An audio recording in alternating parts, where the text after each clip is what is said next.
L'actualité économique, c'est avec Lionel Friedfeld. Bonsoir. Bonsoir, Analyste financier. Alors, on va d'abord s'intéresser à cette liste de milliardaires chinois publiée par le magazine américain Forbes et un nombre qui ne cesse de grandir. Effectivement, c'est un chiffre, 44% de croissance. On passe de 168 à plus de 242 milliardaires chinois. À titre de comparaison, en France, il n'y a que 67 milliardaires français.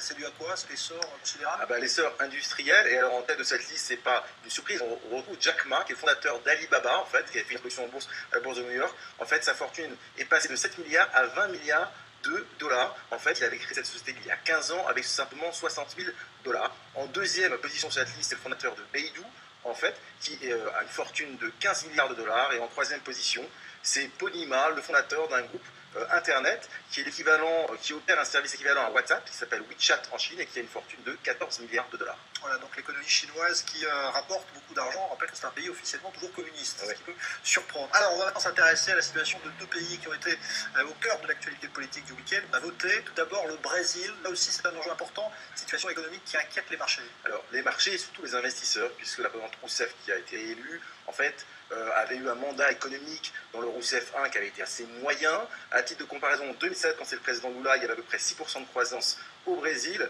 Sur Rousseff, c'est à peu près 2,4% de croissance. Et en fait, l'agence de notation Standard & Poor's avait notamment abaissé la note du Brésil à un triple B minus. Et en fait, c'est simplement un cran au-dessus de la catégorie de ce qu'on appelle les investissements spéculatifs. En fait, les investisseurs reprochent à la présidente allemande qu'il n'y ait pas suffisamment d'investissement dans les infrastructures.